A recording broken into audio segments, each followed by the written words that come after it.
자, 이제 업무상 재해로 들어가도록 하겠습니다. 짧게 설명드리면 업무상 재해는 산재라고 하는데 산재는 업무와 상당 인과관계가 있는 재해를 보상하는 겁니다. 업무와 상당 인과관계. 즉 업무와 연관성이 뭔가가 있어야 돼요. 연결고리들이. 그러니까 연결고리가 없으면 업무상 재해가 아닌 거죠. 그래서 고의로 또는 자해행위를 하거나 범죄행위 이런 것은 업무상 재해라고 하지는 않는 겁니다. 업무상 재해는 업무 수행 중, 이건 당연히 업무 수행 중이기 때문에 대부분 다 업무상 재해로 인정됩니다. 근데 업무상 재해로 인정하지 않는 경우가 있어요. 예컨대 왜 뇌출혈이나 또는 왜 심근경색 이런 것들이 일을 하는 중에 발생했어도 이게 다른 사유 때문에 발생할 때 있단 말이죠. 개인 질병일 수도 있고 이런 부분이라면 그거는 아닐 수도 있는 거예요. 즉 사업장 내에서 쓰러졌다 하더라도 업무상 재해가 아닐 수도 있는 거고 반대로 집에서 쓰러졌다 하더라도 업무상 재해일 수도 있는 거고 인과관계를 따져야 되는 부분들이니까 그래서 업무 수행 중 재해가 발생한 경우는 자살이 아니라 업무상 재해로 인정하는데 순환기계 계통은 그 원인 관계를 따져봐야 되는 거고요. 출퇴근쟁제는 이제 원칙적으로 출퇴근제를 인정하고 있죠. 올해부터 됐던가요? 출퇴근제가? 작년부터인가? 올해부터인가? 언제부터요? 출퇴근제 입법된 게? 기억 안 나요? 작년부터인가요? 출퇴근제. 예, 산재보험. 올해부터인가? 올해부터인가? 네. 그러니까 옛날엔 출퇴근제에 대해서는 업무상재를 인정하지 않았어요. 근데 이제 이게 입법으로 돼버렸으니까 출퇴근제, 정상적인 경로를 벗어나지 않는 업무상재로 인정해 줍니다. 예외적으로 술로를 벗어난 경우는 업무상재가 아니라고 합니다. 그러니까 출장 중 재해도 원칙적으로 업무상재입니다. 출장 이렇게. 여러분들이 지방에서 오신 분들이 여기서 왜 이틀 동안 잠자면서 할 수 있단 말이죠. 그렇다면 그것도 다 출장이라고 보는 겁니다. 당연히 교육 시간도 우리가 업무상재로 인정되는 거고 뭐 우리가 지금 이제 끝나고 나면 어디 숙소에 가서 주무시잖아요, 그죠? 거기서 사고가 발생하더라도 출장 중 재해로 되는 겁니다.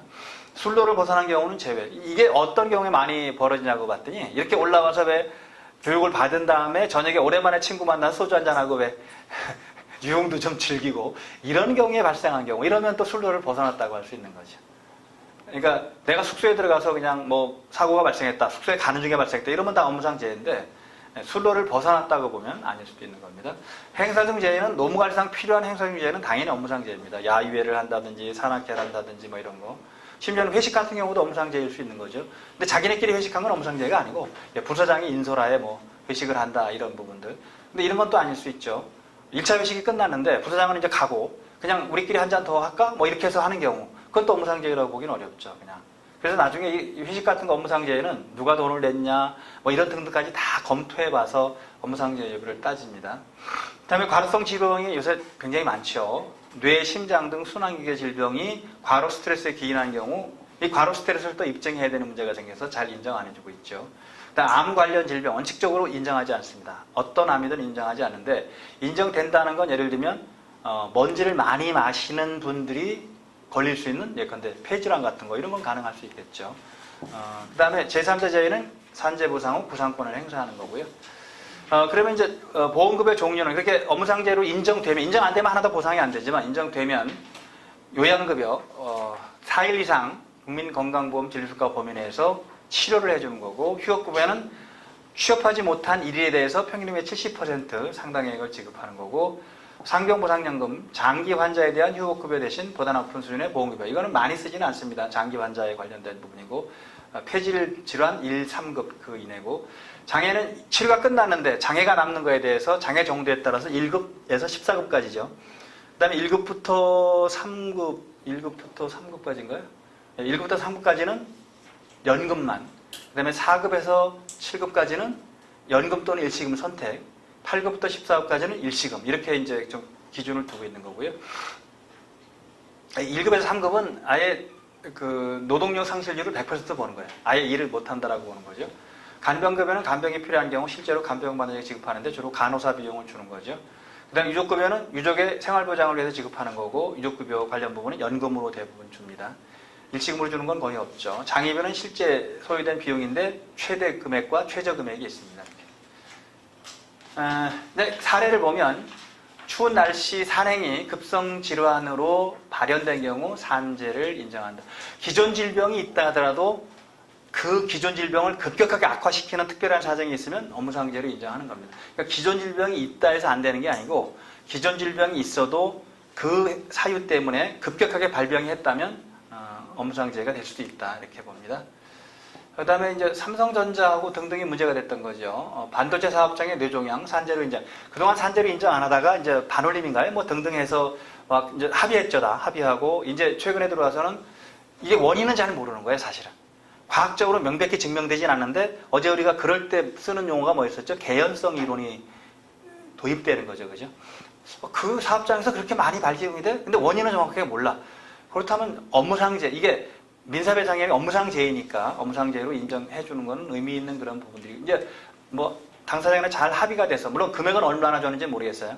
합의가 돼서 이제 마무리가 됐죠. 오랫동안 투쟁을 했던 그때 황 누구신가 뭐 황유미 씨인가요? 그 아버지가 왜 계속 그렇게 투쟁을 하고 했던 그런 부분이 되겠죠. 그래서 퇴직 후 7년이 지난 다음 뇌종양 진단을 받았다는 점만으로 업무와 뇌종양 발병 사이에 관련성이 없다고 단정할 수 없고 망인의 업무와 뇌종양 발병 사이에 상당 인과관계를 긍정할 여지가 크다. 그러니까 이런 거는 업무상재해로 인정해야 된다는 그런 뜻입니다.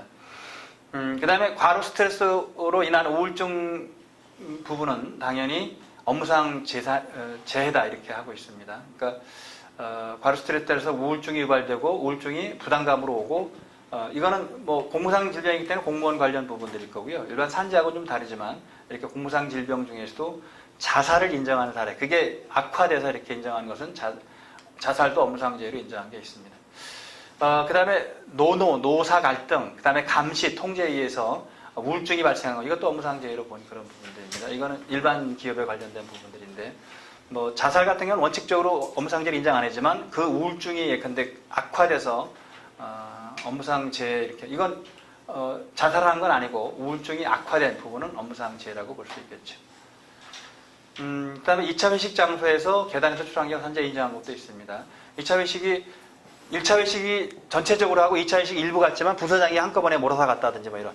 개별적으로 자기네끼리 간 게 아니고 부서장 전체 갔다, 부서가 전체 갔다든지 그러면 업무상재해일 수 있다는 거죠. 근데 뭐 제가 이게 사례를 보니까 대부분 회식하면서 문제가 생기는 거는 1차에서는 별로 문제가 안 생기더라고요. 술도 덜 채고 1차는 또 대부분 밝은 데에서 1층에서 합니다.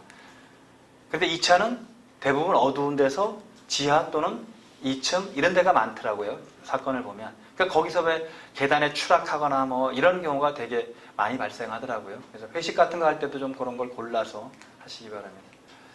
그 다음에 여러 개 공사장 옮겨야 되는데 어디서 발생한지 모르는 거예요. 그러니까 여러 개 공사장 모든 업무를 포함해서 왜냐하면 산재보험에 여기도 가입하고 저기도 가입, 저기도 가입했을 거 아니냐.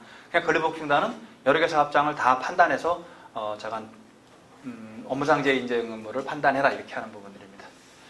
그 다음에 업무와 관련해서 극심한 스트레스로 자살한 경우도 산재 인정 사례가 있습니다. 이건 다 인정한다는 건 아니에요. 그죠? 특별한 경우에 이게 소송까지 가면 인정할 수 있는 그런 사례가 있다라고 보시면 되겠습니다. 자, 그래도 이제 시간이 다 돼서 마치는데 산재 관련해서 제가 처리했던 것 중에 가장 기억에 남는 거는 저는 삼풍 붕괴 사건 때 구조 작업에 종사했던 사람인데 이 사람이 밤에 늦게까지, 그 다음에 분진이 막 발생하고 그러니까 기왕에 있던 뭐가 악화된 거냐 하면 폐결핵이 현출된 거예요, 이렇게. 그러니까 폐결핵이 갑자기 이제 분출된 거죠. 곽혈을 하고. 그래서 병원에 가서 큰 수술하고 죽을 고비를 넘겼는데 이 사람이 산재가 안 되는 바람에 제가 소송까지 가서 이겨준 그런 사건들이 가장 큰데 그럴 때 여러 가지 부분에서 우리가 산재는 항상 업무와 상당 인과관계를 찾아내야 되고 그 다음에 보상 부분은 일단 요양보상부터 시작을 해서 그 다양한 방법들이 보상이 있을 거니까 100% 보상은 아닙니다. 그 다음에 산재보상이 끝나고 나면 반드시 또 하나 들어오는 게 뭐죠? 민사배상 문제예요. 민사배상은 왜 들어오는 거죠? 산재보상이 100% 보상을 해주는 게 아니고 정액, 정률로 보상해 주는 것이기 때문에 결국 근로자의 과실이 별로 없고 사업주 과실이 많다라든지 안전 위반했다든지 그러면 업무상 재해를 이렇게